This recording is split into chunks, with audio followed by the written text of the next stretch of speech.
Þá höldum við áfram framhaldssögu mánaðarins sem eru vandræði breska íhaldsflokksins og hann hérna á línunni. Guðmundur Auðunsson, verður blessaður? Já, sæll. Herðu, þá búið að leysa málið. Það verður Rishi Sunak sem verður forsætisráðherra Bretlands. Hver þessi maður? Rishi Sunak frekar ungur maður, fæddur 1980, sem alveg ný kynslóð í stjórnmálum, má segja. Hann kemur að frekar efnuðu fólki, fór í gegnum sem voru innflytjendur frá Afríku. Mammans og pappi voru innflytjendur frá Afríku, frá Kenía og Tansaníu, en af indverskum eða svona ættuð af indverska skaganum. Og hann hindúi, sem svo fyrsti í embætti sem telst ekki kristinn, allavega opinberlega ekki kristinn. Og hann fór í gegnum svona einkaskóla, eins og margir, og fór síðan til Oxford og kláraði stjórnmálafræði þar, tók síðan MBA-gráðu í Stanford. Þannig að svona ferill hans og fór síðan út í í investment banking eða fjármálabanka sem hann vann fyrir, var mjög efnaður og gifti síðan inn í sterkefnaða fjölskyldu sem einu svo ríkasta í Bretlandi og var stofnaði ættuð á Indlandi, en þannig að hann kemur svona þó það sé að mörgu leyti mjög merkilegt að þetta fyrsti forsætisráðherra Breta sem ekki af svona evrópskum uppruna ættalega séð, að þá ferill hans að mörgu leyti mjög svona dæmigerður fyrir íhaldsmenn, farið í gegnum einkaskóla, Oxford og farið síðan að vinna í fjármálageiranum. En varðandi það sé ekki hvítur, nú hafa íhaldsmenn þrisvarsinnum valið sér konu sem leiðtoga en verkamannaflokkurinn aldrei. Nú íhaldsflokkurinn kemur með brúnan forsætisráðherra sem er aldrei staðið til hjá verkamannaflokknum ennþá. Af hverju þetta svona? Og annað, aukaspurning, ef að hefði verið kosið á milli hans og einhvers annars í grasrótflokksins sem elsta grasrót sögunar, fólk bara á eftirunaldri meir og minna, heldur hann hefði náð kjöri? Það nefnilega mögulegt að hann myndi ekki hafa náð kjöri vegna þess og það gæti verið ástæðan fyrir því að það var gert innan þingflokks, íhaldsflokks sem var mjög rík áhersla á það að reyna að halda niður í mögulegum mótframbjóðum. Að því sögðu þá náði hann samt 40% fylgi þegar hann bauð sig á móti Liz Truss, en Liz Truss var í raun og veru disaster in making, svo maður sletti nú aðeins ensku, þannig að hún vann hann samt í kosningabaráttunni. Það voru margir sem hafði varað við henn og væri bara einfaldlega myndi ekki valda þessu embætti.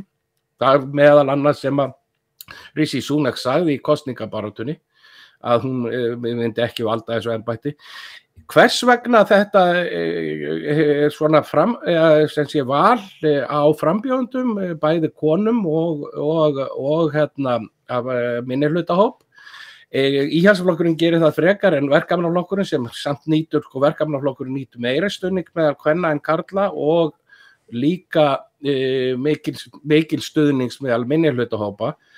Þá virðist eins og þetta allavega mín skoðun að þú getur verið one of the boys, þú getur verið í klíkunni, svo má segja, það að segja þú getur verið í samþyktur við háborðið hjá þeim íhaldsmönnunum sem stjórna landinu. Þú getur verið valinn í háborðið þó þú sér kona eða minnihlutahópi. Það svo lengi sem að þú... Já. Það hjálpar mjög mikið. Ég ætla nefnilega að sýna þér spjald úr skoðanakönnunni í Bretlandi, þar sem fólk beðið að nefndu eitt orð sem dettur í hug þegar þú heyrir Rishi Sunak nefndan. Við getum fengið það upp. Það svona. Það bara, hann ríkur. Það það sem að fólk dettur í hug. En hann eru líka, það ekki mörg neikvæð orð sem eru þarna. Hann klár, hann góður, hann allt í lagi, hann snjall, hann ræður við verkefnið, en svo stæðsta neikvæð orðið sem að hann legari. Sem Já, og það má örugglega segja að það sé mikið til sé að því hann pólitíkus, að það sé gengið út frá því.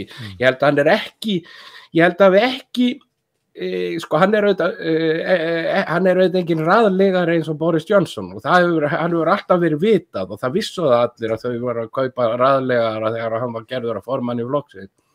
En það sem að ég líka held að sé svolítið athyglisvert við þetta og líka það skoðanir sem að fólk hefur, fólk veit hann mjög efnaður og hann svona bakgrunnur, en það sem athyglisvert það að ég held að rasismi auðvitað til staðar í Bretlandi, en hann samt víkjandi, mjög víkjandi. Og það athyglisvert sem að sé verður til dæmis, nú ég mikið í Bandaríkjunum líka því ég á bandaríska fjölskyldu og Bandaríkin eru miklu aðgreindari, það að segja svart fólk saman og hvítt fólk saman. Hér sérðu þetta almennt ekki. Þú sér meira sést þetta ekki í svona gengjum, unglingagengjum sem maður myndi halda þar velja með sér hópa. Þessi unglingagengi eru mjög blönduð í Bretlandi. Þannig að Bretland komið lengra að þessu leyti heldur en til dæmis Bandaríkin sem mjög aðgreind. Þar eru hverfin miklu aðgreindari. Hér í Bretlandi eru hverfin mun minna aðgreind. London mjög svona heimsborgaraleg og það ekki hverfi, það eru hverfi sem fátækt fólk býr og sumum hverfum eins og til dæmis í Tottenham mikið af svörtu fólki en það aðalega vegna þess að það mikið af svörtu fólki fátækt, frekar en það því hafi verið safnað saman. Það eru leifar af svona rasískri aðgreiningastefnu hérna í Bretlandi, það aðalega þegar kemur að fólki frá Suður-Asíu. Þeim var plantað inn í ákveðna borgir, það kom fólk frá Suður-Asíu kom inn til að vinna í spunaverksmiðjum mikið, þannig að þeir voru sett niður í hverfi í til dæmis borgum eins og Leicester, Luton að hluta til. Það eiginlega helst aðgreiningin, en þetta sést til dæmis ekki í London. Og ég held að það sé mörguleiti, þetta kjör Rishi Sunak það sýnir það að einhverju leiti hefur Bretum tekist vel upp, það að segja að ná blöndun í samfélaginu.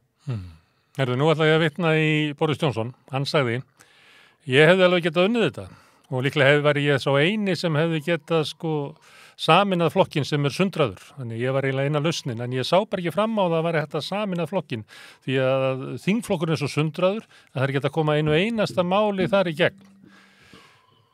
Þetta flokkurinn sem að Sunak erfir, sundraður þingflokkur. Ég held að það sé líklega rétt hjá honum og ég held að mótið til þeim Sunak hefði hann öllum líkindum verið kosin af flokksmönnum íhaldsflokksins eins og þú bendir á áðan eru stórum hluta, þá við erum yfirgnæfandi, við erum ekki að tala um það stórum bara, það yfirgnæfandi fólk yfir 65 ára aldri, þannig að það sláandi mikið. Og þetta eins og reyndar kjósendur flokksins Guðmundur, ef ég má grípa inn í að þegar maður skoða skoðanakannanir að þá halda þau ennþá kannski 40-45% fylgi meðal 65 ára og eldri en eru komin undir 10% bara eiginlega undir 50. Já, og þar eru þeir að hverfa og ég held að það svona ég held að mörgu leiti hvernig þetta gekk fyrir sig, þetta formannsframboð núna, að ég held að margir af svona silkihúunum í íhaldsflokknum þeir ótti svolítið félagana sína. Þeir treysta Rishi Sunak vegna þess að hann klár og hann eins og þeir kalla hérna safe pair of hands, en þeir treystu kannski ekki flokksfélagunum til þess að kjósa hann. Móti hverjum sem það væri. Boris Johnson hefði hugsanlega getið hefði líklega unnið meðal flokksmanna. En ég efast að hann hefði náð 100 þingmönnum.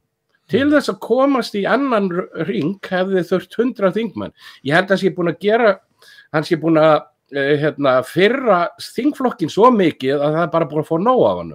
Svo lengi sem hann var sigurvegari, þá gátu þingmennirnir sætt sig við hann.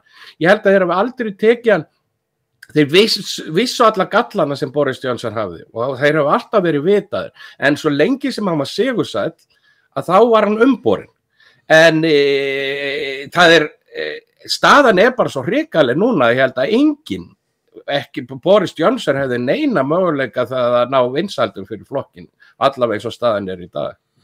Og þingflokkurinn hefði verið meira á móti Boris heldur en á móti Sunak og líklega er það sem Boris er að segja að hann hefði ekki haft þingflokki með sér þó hann hefði getað fengið stuðning almennra flokksfélaga. En Sunak er engu síður með margklofin þingflokk. Þar eru svona Boris sinnar inn í flokknum. Þar eru nýfrjálshyggjuarmurinn sem að Liz Truss var fulltrúi fyrir.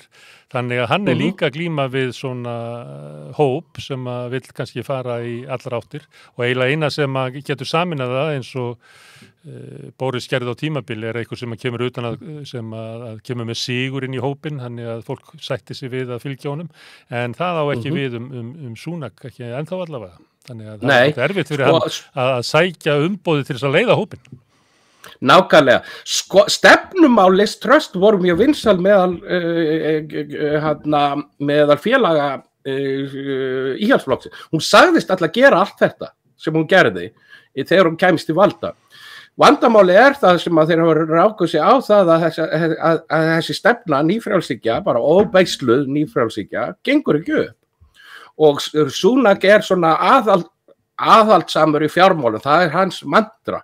Það er að segja, hann fer ekki í skattalækkanir, hann aftur á móti er hann íhaldsmaður og hann kemur til með að reyna að skera hann enn meira niður á almannaþjónustun sem samt er á vonarvöl. Þannig að það er ekki tækt að búast við að hann verði neitt.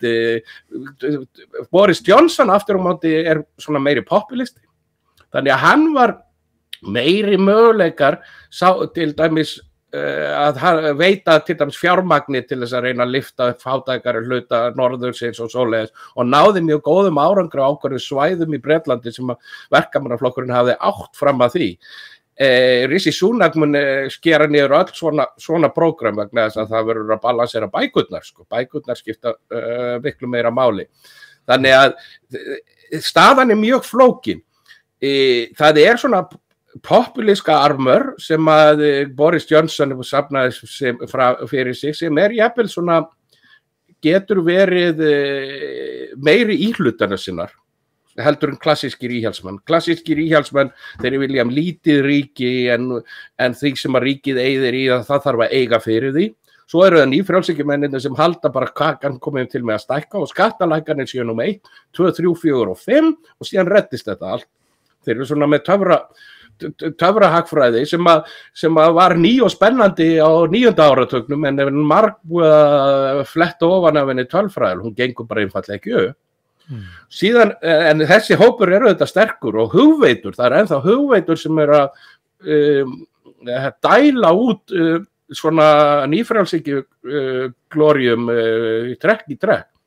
Og athyglisvert til dæmis að Liz Truss og Kwasi Kwarteng voru framalega í einnig slíkri hugveitu.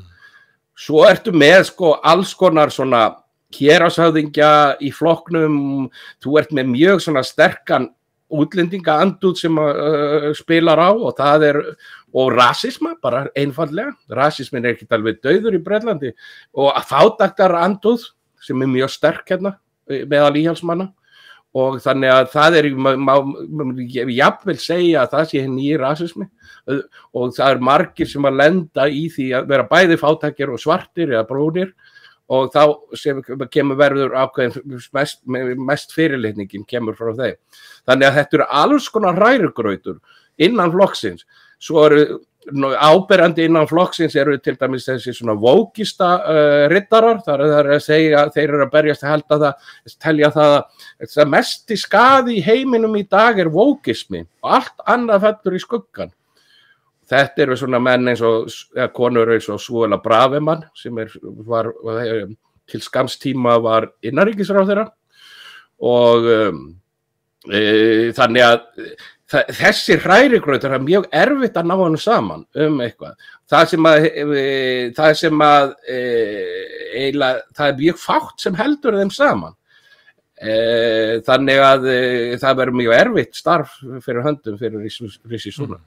Sjáum til hvernig honum gengur, það kemur í ljós núna bara líklega mjög fljótlega, hvernig ríkisstjórnin hans verður samansett, hann mun líklega koma með einhverja svona aðgerði mjög fljótlega til þess að vinna á óróanum sem í Bretlandi og eftir það þá kannski getum við fara að ræða pólitíkinni í Bretlandi sem líka mjög áhugaverð, þar vaxandi afl verkalýðshreyfingarinnar, þar mikil kaupmáttar kreppa, þar eru átök framundan í bresku. Nákvæmlega og það mjög margt spennandi einmitt að gerast í verkalýðsbaráttunni og það svona, við erum til dæmis með verkalýðsfélög sem að telja pólitíkin innan þings hafi ekki skilað því sem hann ætti að skila fyrir verkafólk og það þurfa að taka hann út á götur. Þannig að það mörguleyti áberandi svipuð umræðum að sér á Íslandi verkalýðsmál. Þannig að það mörg að taka. Já, einhvern tímann, einn daginn, þá munum við vera laus við það að ræða innri mál Íhaldsflokksins og geta að tala alvöru pólitík.